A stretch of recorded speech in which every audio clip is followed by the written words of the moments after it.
some light that is shown.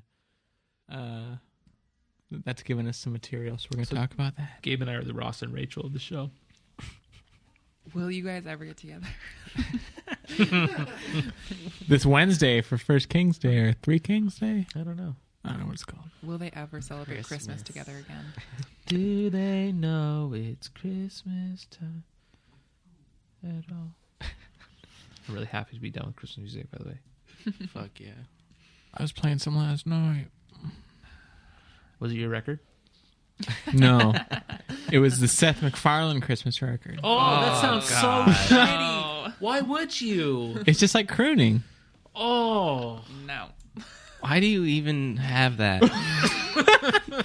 That sounds so awful. It's like a well-produced crooning Christmas record. Oh my God. I was playing it during dinner. I don't like that guy anyway. The fact that he had a Christmas album. Poor Elizabeth.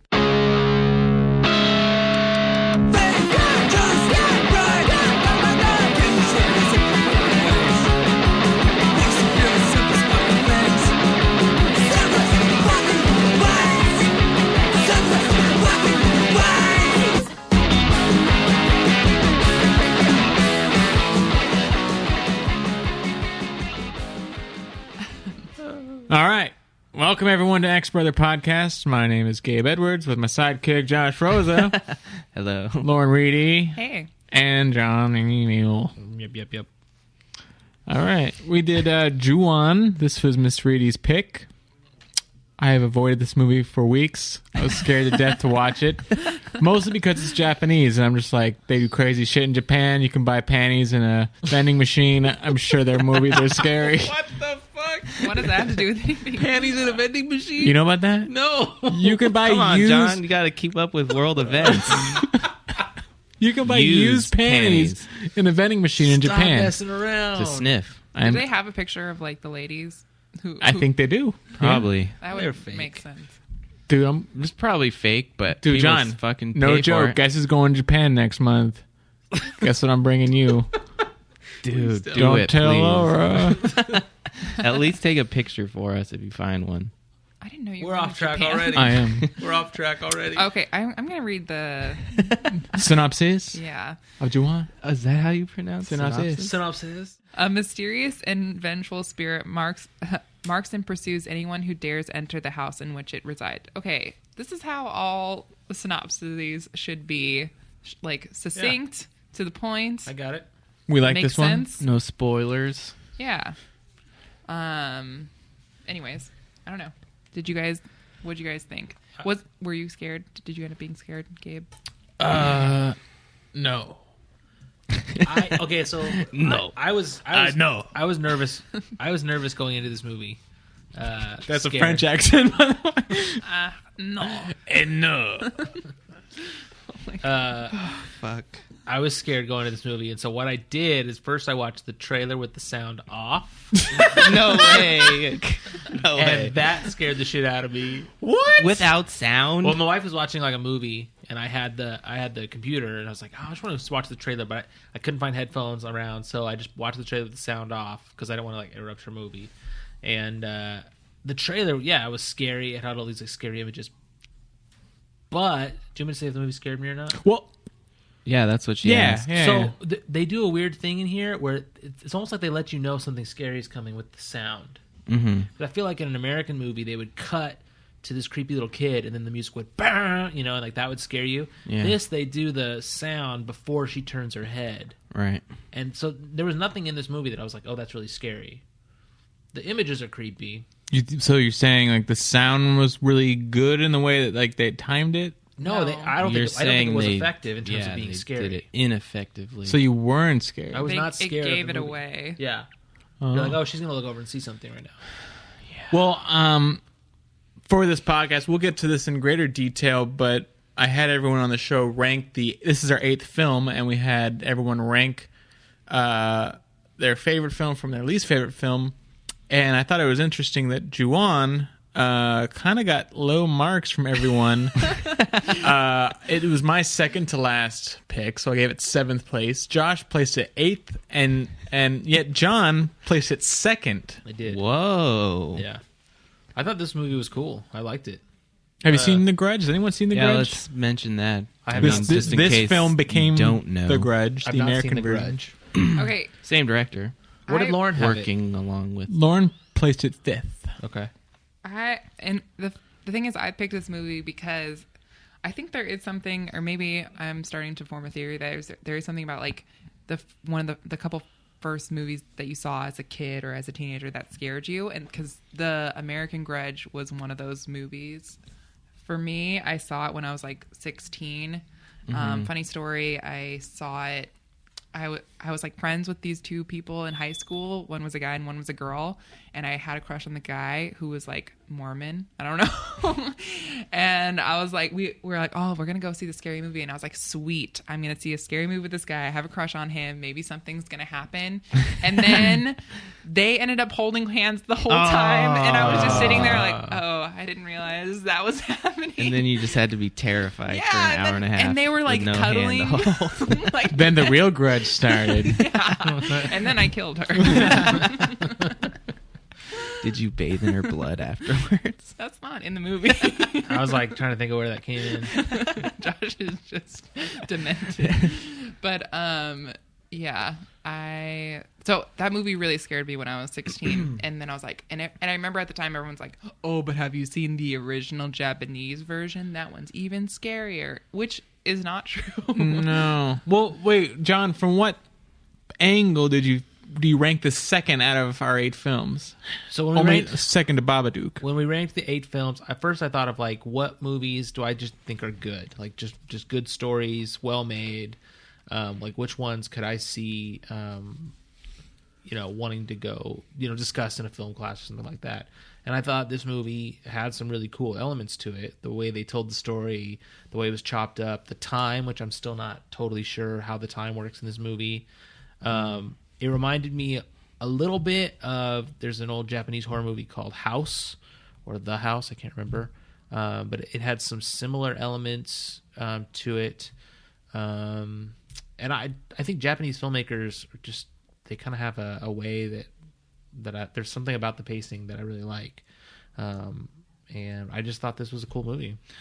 I can't believe Josh rated it 8. Yeah, that's surprising I'm to me. personally offended. I can't believe. Why? Why so I can't low? believe Friday the 13th got higher Ooh. ranks. That. We'll talk about that later. But Okay, but I'm just Now, saying John- you obviously well, now- did not like this movie. Well, I ranked it 7th, and I just want to say, ultimately, I was just kind of bored. Now, I was really nervous to watch this movie. I avoided it for weeks watching it. After you picked it, I came home and I rented it on iTunes, and then I just left it there for like a week and a half just because I was like building myself up to it. But ultimately, my feeling was that it was kind of just boring. And John, I talked to you because you had seen it before I did, and you said, I think I should ask you, is it all bark and no bite kind of thing? Is a lot of build up, and what actually happens isn't that scary? And you said yes. So I think that gave me some comfort. But Josh, am I saying anything that resonates with you? yeah, I thought it was disappointing. I mean, it was boring. The image on the cover is scary in a way. The white kid, it's an Asian kid, but his face is literally white, but he's got like red eyes. That's eerie. His but eyes are blacked out. no, there's red in them. Check it out, Miranda. I never got scared in it. But I thought that wasn't important to you. It's not, but there wasn't even a story to hold on to. I didn't feel like.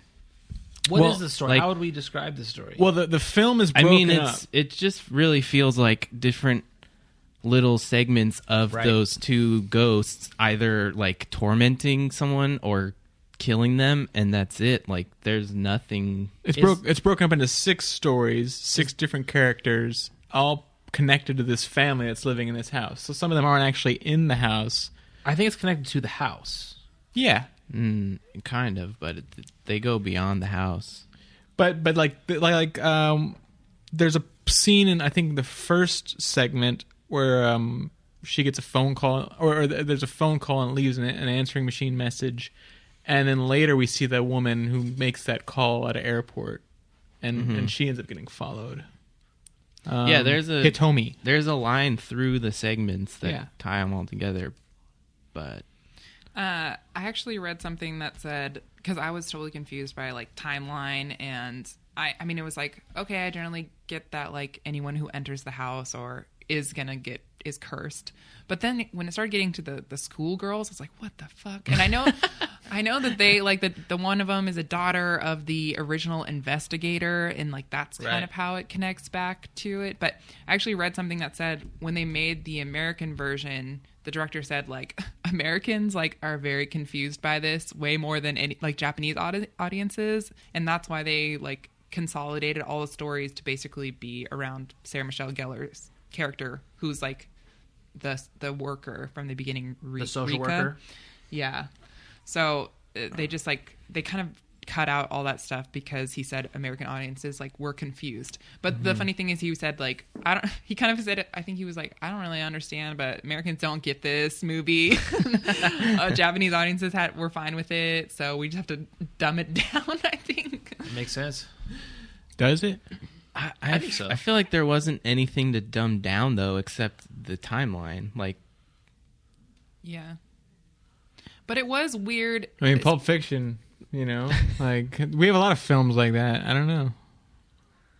It was weird that there was like that the one schoolgirl, they like went into her past and then they went into the future, and That like was confusing to her me. dead father sees her in the future after he's already died. Like, I thought that was confusing. I don't know. Did you guys? Maybe I'm just slow. I was confused when the schoolgirls, somebody's watching them from the stairs in their room, and then we see that scene later from inside the room.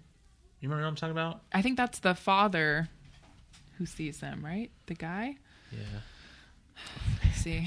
Well, because anyone okay, but spell beyond out? that, like they like, Well, there isn't much to hold on to. well, spell out like, for me, the those who liked it. characters. The Grudge, Yeah, what? So this movie is the third in a trilogy. right? So the first two were, I from reading about it, they're sort of low budget. They didn't really get proper release. And then this one got better care. So I think The Grudge has to do with, we see a murder happen in the first scene, including, I think he kills a cat or he does something to a cat, and it's that spirit that is sort of tying the evil spirit that comes out of that murder is tying the rest of the movie together. Now, is that the boy? No, it's the wife. This man thinks his wife is cheating on him, and that the son that they have isn't even his. And so he kills his wife and the son and the cat. That's why you see all of them are haunting. And they make this sound that goes, Which is eerie. and also the boy sometimes sounds like a cat. Oh, Yeah. That was scary too. The scariest scene to me was when, if any of the scenes were scary, was when she's in bed, she pulls up the covers, and the girl's like And- in the bed with her. The ghost is Oh going man, down I on her. laughed at that scene. You laughed? Yeah, like I felt like so many of the scenes that were supposed to be scary and creepy, like they didn't do it for me. I don't know. I didn't like the shower scene. I thought was disturbing when she The finds hand the in her hand in her hair. Did you guys find it weird when there's a scene where a girl's running from one of the ghosties and she closes a door which is, for all purposes, made of paper, and then puts shit in front of it? Oh, and then this is the schoolgirl. Not only does the ghosts. door not open like a traditional door where putting stuff in front of it would work, but it's also made of paper. This goes back to ghosts not being able to open doors with the fog. No, but then the ghosts just like, they're like, meh, they just slightly push it and it opens. Yeah, the ghost like, this is not gonna. Maybe it's not really the ghost's fault. The person's dumb. Yeah, it kind of was.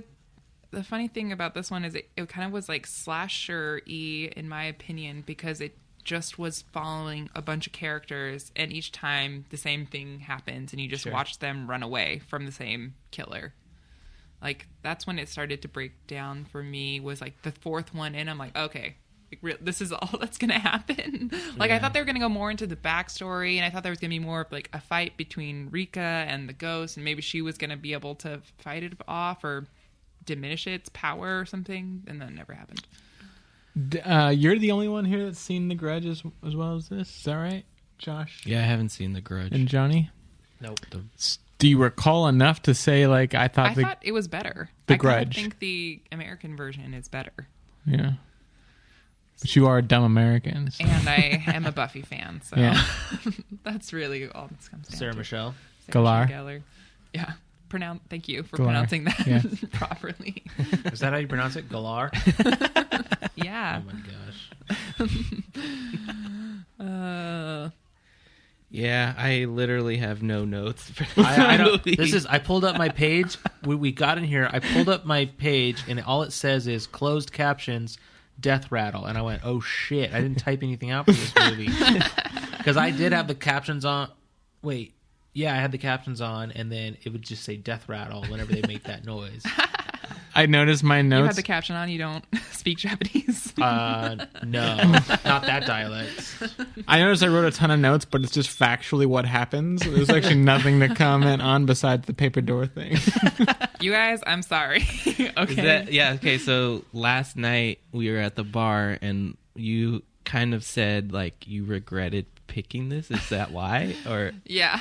okay. Just because I was watching it, and it's neither funny nor scary nor interesting in any way, and That's exactly how I felt about it. but it didn't anger me, so that's why it got a little higher in my list. Okay.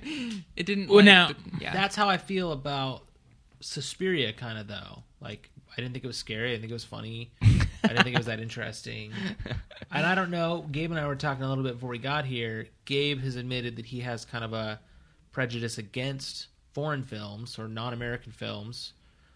Yeah. Damn, Gabe. No. Well, if somebody says, "Hey, we're gonna watch a foreign film," you're kind of like, yeah, but I've loved foreign films. right. And I've suggested foreign films to you that you're like, I don't really want to. I think the same thing about like old movies. Like I'm Yeah. like, it's from the 50s. This is gonna be bullshit. You This know? doesn't relate to me. Is that what it is? It's an extra thing between me and the film. But let me just say what I did like about Suspiria, and the same thing I like about this movie, is there's a feel. There's like it's like watching a piece of art. The way it's done differently than anything I would see going to the theater here, and I do appreciate those things about them. So Yeah, I was kind of surprised that you guys all didn't have this movie higher, just for it being higher art. Yeah. I mean, I did appreciate that aspect of it. I didn't think it was. That went nowhere. Shouldn't have even said that. I mean, in a way, I hear what you mean, and therefore it's almost just like a drama with ghosts. Like I think if it was presented just as a drama or something, I think I would have had a different reaction to like. I spent enough time getting ready for a big scare that never came, then I kind of focused on the wrong thing of the movie. I don't know. We should go through all our episodes though, and pull out the ways we describe horror movies. Because drama with ghosts, I think there's a lot of horror movies that would fall into that category. Like, yeah, this movie's about a father and son. Not JuOn, but The Birds. Alfred Hitchcock is really a father-mother drama, right? But there's killer birds in it. Yeah. So there's that. Well, yeah, I don't know. I think I don't know the foreign movie thing. Maybe if something happens, I'm like that doesn't make any sense. I guess it's a Japanese thing or something like that, But you get excited to watch a foreign Like, film. why are they eating with those sticks? You'd always say that. Yeah, where's the fork? Lauren and Josh, foreign films. Are you guys excited to watch? Like the film I'm picking at the end of this podcast may be a foreign film. I'm kind of on the fence. Are you guys like excited when you hear foreign film? Do you not give a shit? Like, I don't give a shit. really? I tend to not watch foreign films. Right. I don't like watching I don't like reading subtitles. because I feel like it takes me out of the movie. Then I just spend the whole time looking at that. I mean, maybe I'm a slow reader. I can't read them fast enough. I think a lot of foreign films, depending on where it's from, don't maybe have the budget that an American film has, and therefore has to rely more on story, which I actually appreciate. When I said I don't give a shit, I meant I like foreign films just as much, so I don't care when I hear that it's a foreign film. Even foreign films, that doesn't change. Yeah, even foreign films I really like, I don't know that I own any. That I'm like, I gotta buy that. I don't know. I did think I felt bad after I watched this yesterday. I was like, I'm sorry, you guys. I was thinking that. But the funny thing is that there are 12 movies in this franchise, like 8 Japanese movies and 3 American movies. So there's something about it. Apparently a lot of people are into it. So we should finish them all. Well, funnily enough, this is interesting. Not only on Lauren's top 8 list,